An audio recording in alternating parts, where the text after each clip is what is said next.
అక్కడ కడుతున్నారు కదా రాజధాని, మరి ఇక్కడేం కడతారు? ఇక్కడ ఫ్యాక్టరీలు అంటే వైజాగ్ అంటున్నాడు. రాజధాని ప్రాంతం అయితే తింటానికి పోయేది.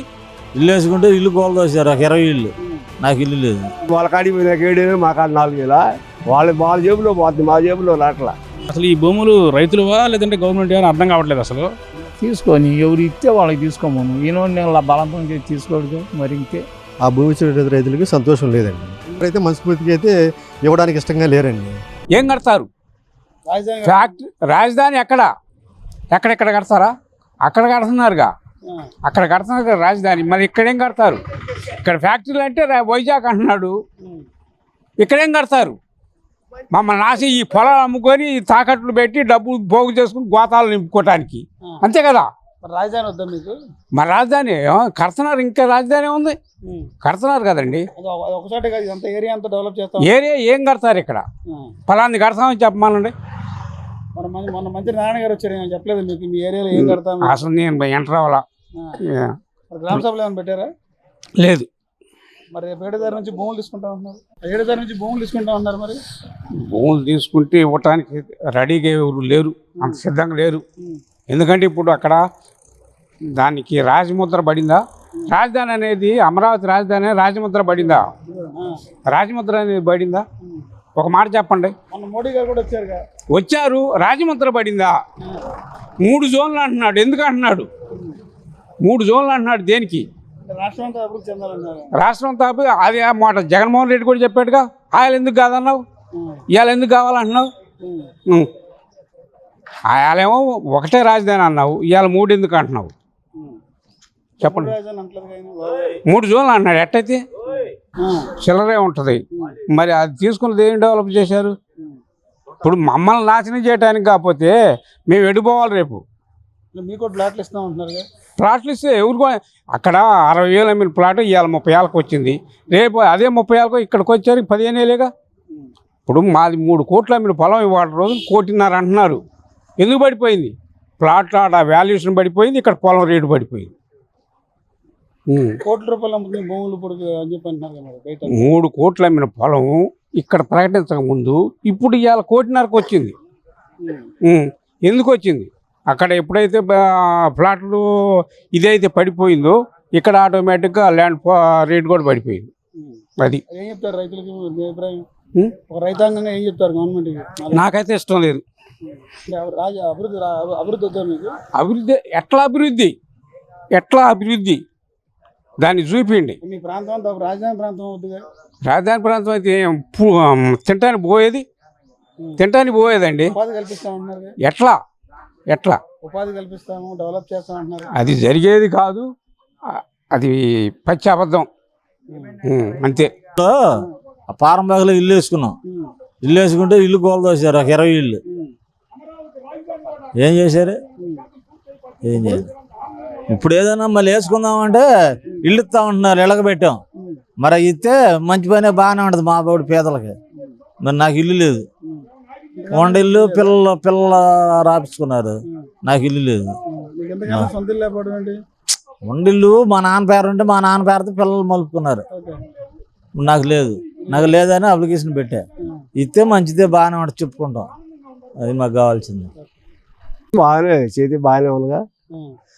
ఏ మద్దతు ధర ఉన్నారండి ఈ భూసేకరణలు ఇవన్నీ చేసి జనానికి కూలి లేకుండా చేయడం ఏముంది? పత్తి వాళ్ళ కాడికి పోయినాక 7,000, మా కాడ 4,000. వడ్డాము 5,500 నుండి 1,600. మిరగాయలు 20,000, మిరగాయలు 10,000 ఇస్తున్నారు. వాళ్ళ జేబులో పోతుంది, మా జేబులో రాట్లా. ఇట్లా ఇప్పుడు 7,000 ఇస్తాడు పత్తి, అయిపోయినాక ఇచ్చాడు. రేపు మరి మొక్కజొన్నలు 1,400, 1,600 అంటున్నాడు. అవి చూడాలి కానీ ఎంతసేపు తీసుకుంటా పోవాలి ఎంతవరకు పోతావు? అభివృద్ధి అంటే ఇప్పుడు చేసి ఇచ్చి చేయని తర్వాత మళ్ళీ మావి కూడా చేయొచ్చు. ఇప్పుడు నేను 2 స్టేర్లు కట్టున్నా అండి, 3వ స్టేర్ తేవాలంటే అప్పు తేవాలి, నాకు తెలుసు కదా. 2 స్టేర్ వరకు 3 స్టేర్ ఆ వైపుకి వచ్చిన రోజు ఆ రోజు వేసుకునేది. కావాలని రోజు ఇస్తారు గాడి పది పొలం. తింటే ₹1 అయితే తింటాడు రేట్లు వస్తే. నారాయణ గారు ఇంతకుముందు వచ్చి మీ సలహాలు ఏమైనా ఉంటే చెప్పండి, దాన్ని సీఎం గారి దగ్గర తీసుకెళ్తామని చెప్పని అన్నారు. మళ్ళీ మా దగ్గరికి నారాయణ గారు వచ్చింది లేదు, ఏమీ లేదు. ఆల్రెడీ మా ఊళ్ళో కంప్యూటర్లో దానికి సంబంధించి మొత్తం ఆఫీస్ తీసుకున్నారు.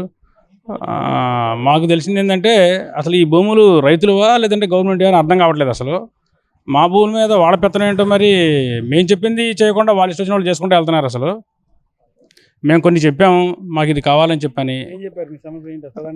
మాకు ఎకరానికి 1600 గజాలు కావాలి, అట్లానే రుణమాఫీ కావాలి,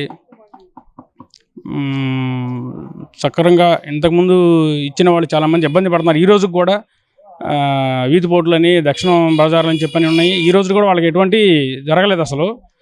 ఇవాళకి కూడా సిఆర్డీ చుట్టూ తిరుగుతున్నారు అసలు. అలాంటివి జరగకుండా మంచిగా ప్లాట్లు ఇవ్వాలని చెప్పని మేము చెప్పున్నాము. కానీ ఈ రోజు కూడా అసలు మా దగ్గరకు వచ్చి ఇది మీకు ఇలా చేస్తామని చెప్పని చెప్పలేదు. మాతో ఎటువంటి సంప్రదింపులు జరపకుండానే వాళ్ళు ఇష్టం వచ్చిన వాళ్ళు ఆఫీసులు పెడుతున్నారు. మొత్తం అంతా ఇది చేసాం, మీకు ఆఫీస్ ఓపెనింగ్ పలానా 3వ తారీఖు అని చెప్పన్నారు. మళ్ళీ ఈ రోజు కాదు, మళ్ళీ 7వ తారీఖు అని చెప్పని అంటున్నారు. పరిస్థితి వాళ్ళు వచ్చిన తర్వాత కానీ మేము వాళ్ళతో మాట్లాడి అప్పుడు మేము చెప్తాం. మళ్ళీ ఒకసారి వచ్చారండి, మీది భూ సమీకరణ దిగంత తీసుకుంటున్నాము, మీ సలహాలు ఏమైనా ఉంటే చెప్పండి అని చెప్పానంటే చెప్పాము. సీఎం గారి దృష్టికి తీసుకెళ్తాం అవి అని చెప్పని అన్నారు. మళ్ళీ రాలేదు, ఇంకా డైరెక్ట్గా ఆఫీసులకే ఓపెన్ చేస్తున్నారు. ఇక అది గ్రామ సభ ఎటువంటివి పెట్టలేదు. నారాయణ గారు వచ్చినప్పుడల్లా కూడా రాజధాని గ్రామాల వాటికి వీధి లైట్లు వేస్తాము, సైడ్లు వేస్తాం, రోడ్లు వేస్తాం అని చెప్పని అంటున్నారు. 12 సంవత్సరాలు అయింది, ఇంతవరకు తీసుకున్న గ్రామాల్లోనే ఏమీ లేదు, వాళ్ళకి ఎటువంటి అభివృద్ధి లేదు అసలు. మళ్ళీ ఇక్కడికి వచ్చి మళ్ళీ మీ 7 గ్రామాలు తీసుకుంటామని చెప్పని అంటున్నారు. చేసింది కనపడతలేదు, కానీ మళ్ళీ వచ్చి భూములు అని చెప్పానంటే వాళ్ళే ఏం చేయట్లేదు, ఇంకా మావి తీసుకొని ఏం చేస్తారనేది మాకు కొంచెం. మీ గ్రామస్తులు కోరుకున్నారు, మీకు రోడ్ వేసారండి. సరే, అది మా కోసం వేసింది కాదు, 1 కిలోమీటర్ రోడ్డు వేశారు, అది వాళ్ళ కోసం వేశారని చెప్పి రైతులు అందరూ అనుకుంటున్నారు. ఇలా అధికారులు రాకపోకలకి అది వాళ్ళకి అనుగుణంగా వేసుకున్నారు, అంతేగాని 12 సంవత్సరాల నుంచి మేము మాకు రోడ్డు వేయాలని చెప్పని అడుగుతుంటే మా కోసం అయితే వేయలేదు. వాళ్ళు వచ్చారు కాబట్టి వాళ్ళ కోసం చేసుకుంటున్నారు అది రోడ్డు. అది ఇప్పుడు దాదాపు ఇప్పుడు మొన్న మీటింగ్ జరిగింది, కనీసం స్పందన లేదు. మరి ఇప్పుడు రేపు 7వ తారీఖు నుంచి భూసేకరణ భూములు తీసుకోవడానికి సిస్టమ్ అంతా రెడీ అయిపోయింది, వ్యవస్థ అంతా రెడీ అయిపోయింది. మరి ఇప్పుడు మా పరిస్థితి ఏంటి? మేమైతే మాకు ఇది కావాలని చెప్పని గట్టిగా అడుగుతాం, మేము నిలదీస్తాం మేము. ఎందుకంటే భూమి మాది, మీకు 1250 గజాలు ఇస్తామని చెప్పడానికి అది గవర్నమెంట్ భూమి కాదు, అది రైతులు కష్టపడి కొనుక్కున్నారు, పూర్వీకుల నుంచి వచ్చిన ఆస్తి అది, మా తాత ముత్తాల నుంచి వచ్చినది ఆస్తి అది. ఇవాళ వచ్చి మీకు ఇదే ఇస్తామని చెప్పానంటే దానికి మేము ఒప్పుకోం. అది ప్రభుత్వం బాగానే చేస్తున్నారు, రోడ్లు పోసాడు, పెన్షన్ ఎత్తున్నాడు, మాకు కావాల్సింది ఇప్పుడే బాగుంది. ఆ పోయినప్పుడేమో కొంపలు వేసుకుంటే కొంపలు పడదింగారు. ఇప్పుడు ఏదో ఇల్లు ఇస్తా ఉన్నారు, ఇల్లు ఇస్తే బాగానే ఉంటది. ఇస్తే కానీ మంచిదేగా, ఇస్తే మంచిదే. నాకు అడ్డమాల్లో 2 ఎకరాల పొలం ఉంది. బాబు గారు ఇయడానికి మేము స్వచ్ఛందంగా ముందుకున్నాం. కాకపోతే మేము అడిగిన డిమాండ్స్ కూడా మాకు కావాలని ఏమి లేదండి. మాకు 1600 గజాల ప్యాకేజీ కావాలన్నా, రుణమాఫీ కావాలన్నా, ఇవి వస్తే మాకు ఇంకా మంచిది. 2ేనండి, మాకేం చేయవసరం. ఆయన కూడా చక్కగా ఇవి వస్తే చాలు. మేము ఇన్నర్ రింగ్ రోడ్డు ముందుండాం, మాకే ఇబ్బందులు లేవు. మా అందరూ ప్లాట్లు కూడా తూర్పు పక్క ఇస్తే మా అందరూ హ్యాపీగా ఉంటాం, ఇయడానికి అందరూ సిద్ధంగా ఉన్నాం. వాళ్ళకి న్యాయం చేయండి, లేదంటే అది అంతా అయినాక తీసుకుంటే ఇస్తారు. అది నేను చెప్పేది. గ్రామ సభలు పెట్టారు, మాట్లాడారు, ఏం మాట్లాడారు, కొంతమంది ఫోన్ కూడా పోలేదు, వచ్చారు పోయి భూములు తీసుకుంటారంటున్నారు. తీసుకొని ఎవరు ఇస్తే వాళ్ళకి తీసుకోమను. ఈయన నేను బలవంతం చేసి తీసుకోడు మరి ఇంకే. అది మేము గతంలోనే చెప్పడం జరిగిందండి, భూ సమీకరణ రాజధాని డెవలప్ కోసం భూములు ఇస్తామని చెప్పాము గతంలోనే. ఆ మాట కట్టుబడి ఉన్నాం. కాకపోతే ఏంటంటే రైతులుగా ఈరోజు భూమి ఇచ్చేటప్పుడు మేము కొన్ని డిమాండ్స్ పెట్టడం జరిగింది. గతంలోలా కాకుండా మేము ఎకరానికి 1500 గజాలు కావాలని, ఎకరానికి 50,000 కవులు, నిర్ణీత కాల వ్యవధిలో 2 సంవత్సరాల్లో మాకు ఇచ్చిన ప్లాట్లు డెవలప్ కావాలని, రాజధానిలో ఉన్న నిరుపేదలకి గతంలోలా కాకుండా నెలకు 10,000 కావాలని మేము కొన్ని డిమాండ్లు చెప్పడం జరిగింది. నారాయణ గారు ఒక రోజు వచ్చి ఊరకేదో అట్లా మీటింగ్ పెట్టి వెళ్ళారు. మేము మళ్ళీ ఒకసారి వస్తాము, అధికారికంగా గ్రామసభ పెడతాము, అందరికి తెలియజేస్తాం అన్నారు. సరేనని అన్నాము.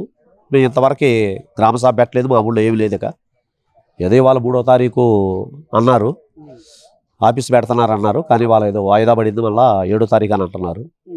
మేమైతే మా డిమాండ్ను ప్రభుత్వం అంగీకరిస్తే మేము ఇవ్వడానికి సిద్ధంగా ఉన్నాం. ఇప్పటికే 7 గ్రామాల్లో సిఆర్డీ అధికారులు ఆఫీసులు పెట్టేశారు, కంప్యూటర్ మొత్తం సిస్టమ్ రెడీ చేశారు కదా, రేపు 7 ఓపెనింగ్ చేస్తున్నారు. 7 ఓపెన్ చేస్తున్నాను అన్నారు. అయితే మేము చేసిన ఏమి అంటే గ్రామ సభలు జరపలేదు ఇంతవరకు. మా గ్రామంలోకి వచ్చి ప్రజల అభిప్రాయం తీసుకుంటా ఉన్నారు, ఇంతవరకు రాలేదు. మేము ఇదే దానికి కట్టుబడి ఉన్నాము. మా డిమాండ్ను ప్రభుత్వం అంగీకరిస్తే మేము ఇవ్వడానికి సిద్ధంగా ఉన్నాం. మీటింగ్ ఏం లేదండి, వరకేదో గ్రామంలో నాయకులను కలిసి అభిప్రాయం ఏందా అని కనుక్కోవటానికి పెట్టామన్నారు. మేము కూడా ఇక దాని గురించి అక్కడ విషయం గురించి ఇది చేయలే. మళ్ళీ గ్రామ సభ పెట్టాం కానీ అలాంటి డేట్ మేము అడిగాం ఆ రోజు, మామూలుగా పబ్లిక్గానే పెట్టారులే, అంటే ఇది గ్రామ సభ కాదు ఏదో మామూలుగా అన్నారు. సరే ఏంటంటే మేము ఇంకో రోజు వస్తాము, మీ అభిప్రాయం ఏందన్నారు. మేము ఆ రోజు వాళ్ళ ముందే చెప్పాము, మా సమస్యలు ఇవ్వండి, మేము డెవలప్కు ఓకే కానీ కొన్ని సమస్యలు ఇవ్వని చెప్పాము. సరే ఆ సమస్యలు ప్రభుత్వం దృష్టికి తీసుకెళ్తాం, మరోసారి గ్రామ సభ పెడతాం, అందరిని పిలుస్తాము, మీ అందరి అభిప్రాయాలు తీసుకున్నాక మీ డిమాండ్స్ ఏదో మీరు చెబుతారు కానీ ప్రభుత్వం నుంచి చేయగలిగేది ఏదో మేము చెబుతాము అని అన్నారు. ఇంతవరకు గ్రామ సభ జరగల మా ఊళ్ళో. ఇవాళ ఏదో 3వ తారీఖు ఓపెన్ అని అన్నారు సిఆర్డీ ఆఫీసు, అయితే మళ్ళీ వాయిదా పడింది 7వ తారీఖు అని అన్నారు. ఇప్పుడు గతంలో వచ్చినటువంటి 33,000 ఎకరాలు తీసుకున్నారు కదండి, ఆ భూమి ఇచ్చిన రైతులకి సంతోషం లేదండి. ఎందుకంటే అంతవరకు గతంలో తీసుకున్న దానికి డెవలప్ చేసి మళ్ళీ మనం ముందుకెళ్ళడానికి బాగుంటుంది, కానీ దాన్ని అక్కడే పెట్టేసి ఇప్పుడు గతంలో వేసిన రోడ్లన్నీ డోకేస్తున్నారు, మళ్ళా రోడ్లు వేస్తున్నారు. వాళ్ళగా ప్రభుత్వం ఉన్నంత వరకు ఇక రోడ్లు డోకటం, ఆ రోడ్లు ఇవ్వడే సరిపోతుంది. రైతులకు ప్లాట్లు ఇచ్చి డెవలప్ చేసి ఇచ్చేది ఏమి ఉండదు. మళ్ళీ 7 గ్రామాలు తీసుకుంటున్నారండి. రైతులు ఏంటంటే తప్పనిసరిగా ఇది ఒక బెదిరింపే. వాస్తవంగా మంచి బతికైతే ఎవరు ఇవ్వట్లా. ఎవరు గవర్నమెంట్ అండి. ఇప్పుడు గ్రీన్ జోన్ పెడతా ఉంటుంది, బెదిరించేది ఏముంది. ఇప్పుడు ఉండవల్లి ఉందండి, ఉండవల్లిలో పోయినసారి వాళ్ళు ఏమన్నారు, ఏమంటే ఏం చేశారు, గ్రీన్ జోన్కి పెట్టారు. పెడితే వాళ్ళు అమ్ముకోవడానికి కుదరదుగా, ఏదైనా పిల్లల చదువులకు లేదంటే ఏదైనా పెళ్ళిళ్ళు చేసుకోవడానికి కానీ దేనికైనా సరే అవసరం కదా. మరి అమ్ముకోవాలంటే ఎట్లా కుదురుతుంది. మళ్ళీ వాళ్ళ దేవుడు అంటే మళ్ళీ రైతులు వెళ్ళి మేము ఎత్తాం అంటున్నారు. ఎందుకంటారు, అలాంటి ఇబ్బంది పడకుండా అందరూ ఇద్దామని చెప్పేసి అనుకుంటారు, అంతేగాని ఎవరైతే మనస్ఫూర్తికి అయితే ఇవ్వడానికి ఇష్టంగా లేరండి. రాజధాని వద్దంటలా, అది డెవలప్ చేసుకొని వస్తే ఇప్పుడు ఆ డెవలప్మెంట్ చూసి యువతల వాళ్ళు కూడా ఇస్తానికి ఇష్టపడతారండి. అక్కడ అలాగే ఉండిపోయింది కదా. మంత్రి గారు నారాయణ గారు మొన్న వచ్చారు కదా, మీటింగ్ పెట్టారు గ్రామంలో, పెట్టారు, డిమాండ్లు చెప్పారండి. గజాలు పెంచమని చెప్పారు, తర్వాత రెండోది ఈ కౌలు పెంచమని చెప్పారు. 40,000 50,000 అడిగినట్టున్నారండి. గజాలేమో 1,800 1,600 అడిగినట్టున్నారు. అయితే మేము వెళ్ళలేదులే, వెళ్ళిన వాళ్ళు అంటుంటే అన్నాం. అది ఎలా ఉంది 19 కాలం అమరావతి డెవలప్మెంట్ ఎలా జరుగుతుంది? డెవలప్మెంట్ అంతగా అనుకున్నంతకైతే ఏం లేదండి. అక్కడ డెవలప్మెంట్ ఏం కనబడతలేదు. డెవలప్ అయితే నత్తనడికే నడుతుంది అనుకోవాలి. ఆ వాటర్ లాగించడం సరిపోతుంది వాళ్ళకి.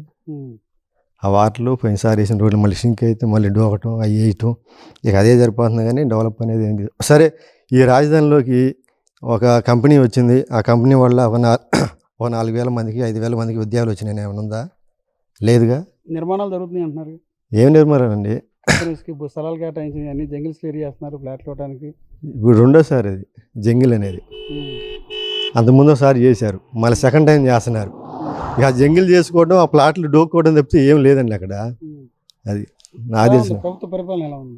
ప్రభుత్వ పరిపాలన అంటే చెప్పేది ఏముందండి, ఏముండదు చెప్పుకోవడానికి ప్రభుత్వం. అది ఇప్పుడు 18,000 పిల్లలు చదువుకునే వాళ్ళకి ఎంతమంది తల్లికి వందనం, ఎంతమంది ఉంటే అంతమంది అంటున్నారు. ఏముండదు. 6,000 పడ్డాయి, మిగతా డబ్బులు ఎవరు ఇస్తారు? 6,000 పడ్డవాళ్ళు ఉన్నారు, 5,000 పడ్డవాళ్ళు ఉన్నారు, తర్వాత పడతాయి అంటున్నారు.